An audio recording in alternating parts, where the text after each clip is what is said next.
another way. It kind of seemed like me.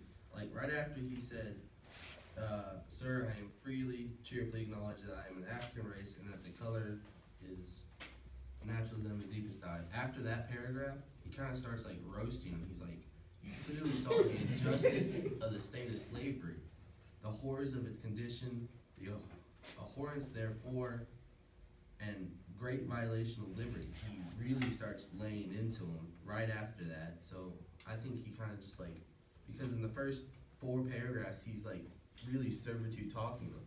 He's like, "I'm gonna massage you up, but then after that, I'm gonna burn you." And he's like, it's like in the first 4, he's like, where is it? Dignified station in which you stand. Not that one, wrong one. And he just starts massaging his ego up. And as soon as after that paragraph, he's like, "Okay, now we're getting down to the meats and victuals of it." And he just starts laying into him about how bad slavery is and how he has not done anything to help stop it or anything. Yeah, like, I agree with all of y'all. I was saying, like, he starts off right in the letter nice, and then he starts talking, like, slowly talking about how he knows that he sees how unfairly the slaves are being treated now. He's just sitting there and he's not doing anything.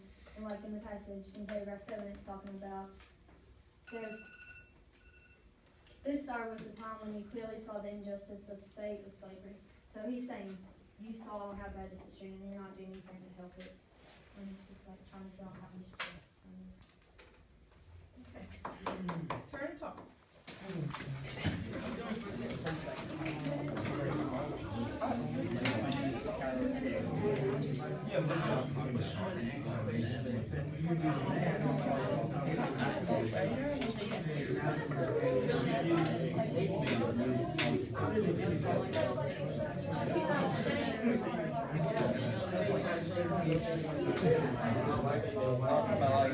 You know, he wrote this in the, like 1700s.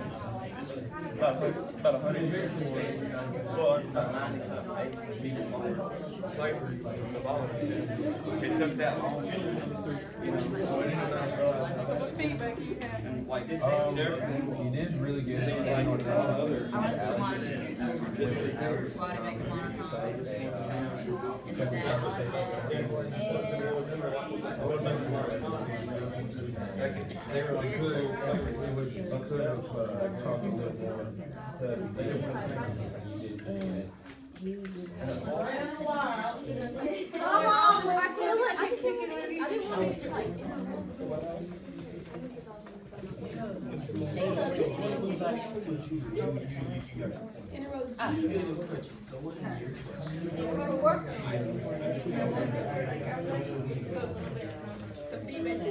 I told her that because like we should have written down like for her like you know like how like you said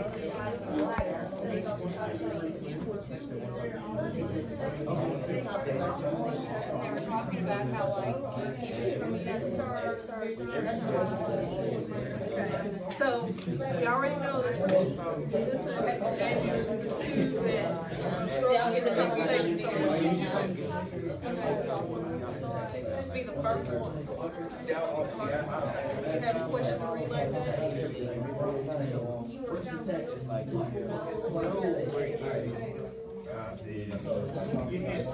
y'all realize I'm writing this, what y'all writing?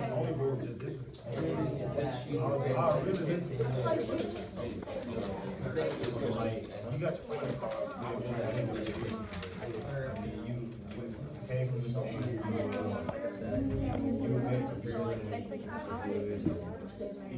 He's on it and so that everyone.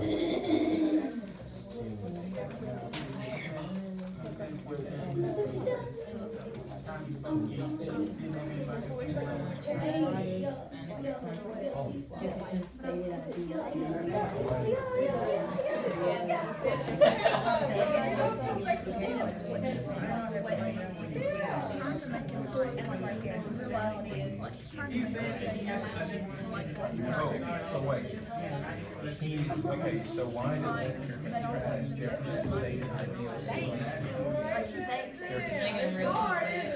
Listen to a conversation.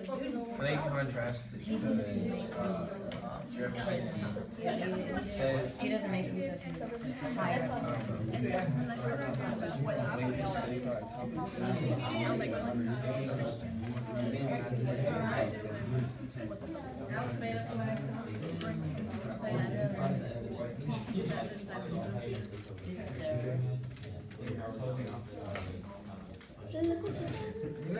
I'm a star boy.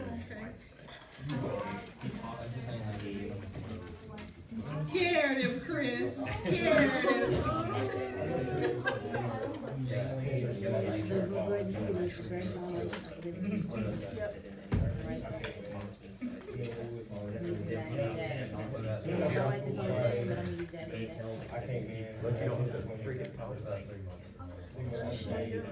Everything you say, you got something to say.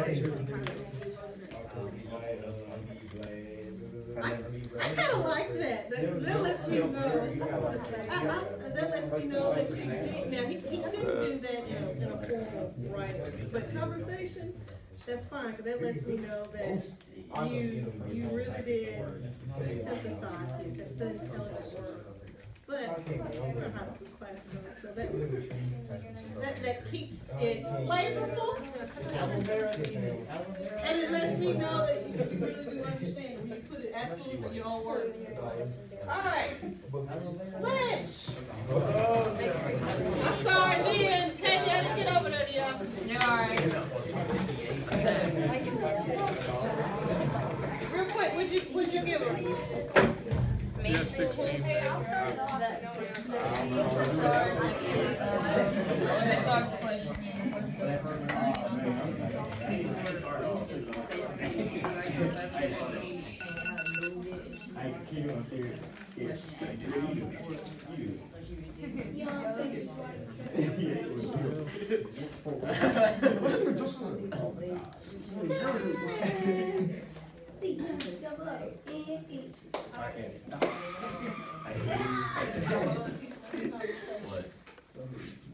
Stop.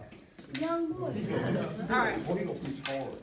You can sit. If you need to sit, you can sit. Okay, let's go around. Ooh, we're running out of time. Thank God. Alright, go.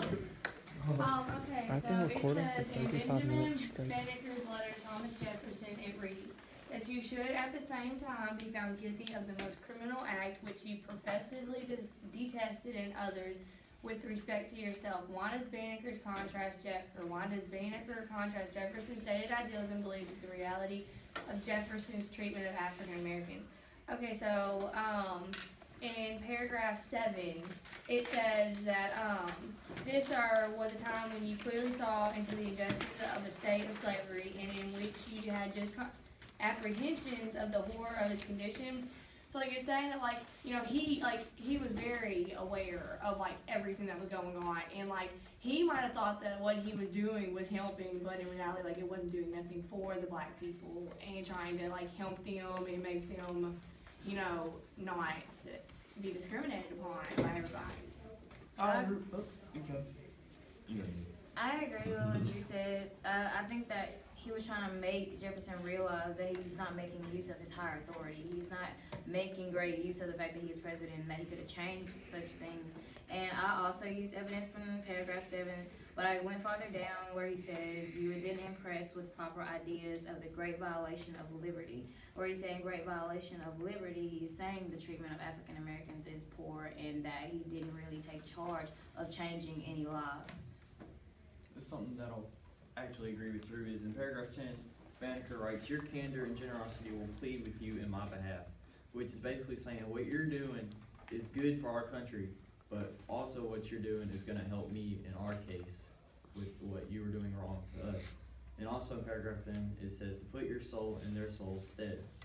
So he's saying, what you're doing, you are guilty of what you're doing because it is putting hate towards us.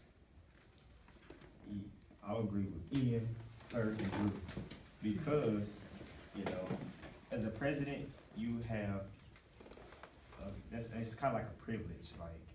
You have all those people that voted for you to be the #1 man to lead the country, and it's like he wants to persuade him that when he's telling him what's going on, outside the, you know, the White House or whatever, and he just wants to get his point across to the president that African Americans are being treated poorly, and he wants it changed. So, it's basically, I summed it up pretty good. I agree with Anson. Like, you know, to be a president, it's a very big privilege, and like he's just taking it for granted. Like he could change so many lives right now, and he's not even trying. Jamie, what do you think? Like you said, as president, he has responsibilities. He should make all his people feel equal to each other. Well, being a president, I mean, like Obama, like you can see the comparison, him before office and after. Dude aged pretty good, you know. It's a lot. It's a lot of stress. I mean, he's probably, you know, you can't just say he's not trying. It's probably, you know, more reasons, like he has a lot going on with things that, you know, doesn't have anything to do with slavery, like taxes and stuff like that. But I'm just saying, you can't just based off the fact that he's not trying. I mean, more likely he probably haven't got to it yet.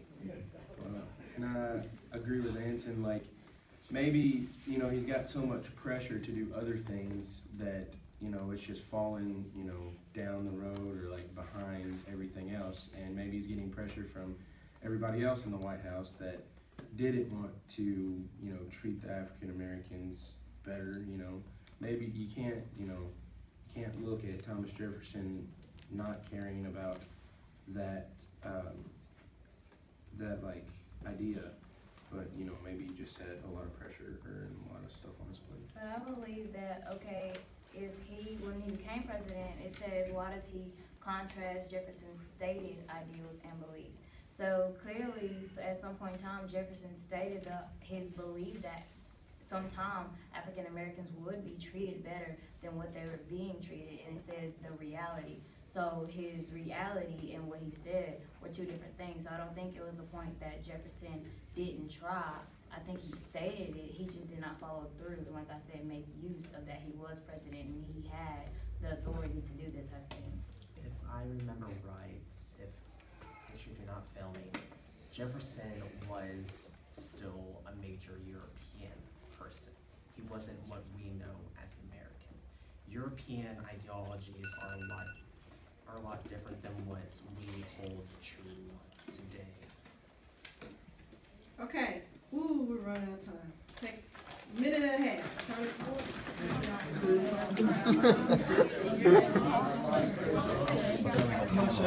I should have made a better comparison. Yeah, don't cut folks off. I can cut nobody off. You cut a knee off. Oh, yeah. The knee that comes off. Not this one. You got mixed up. I know. So let's talk about that.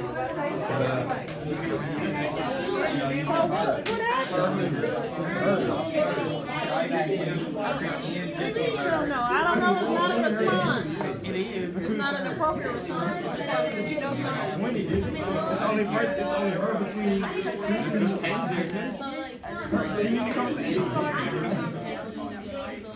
you have a response right there. I like to be good. There were some calls on there.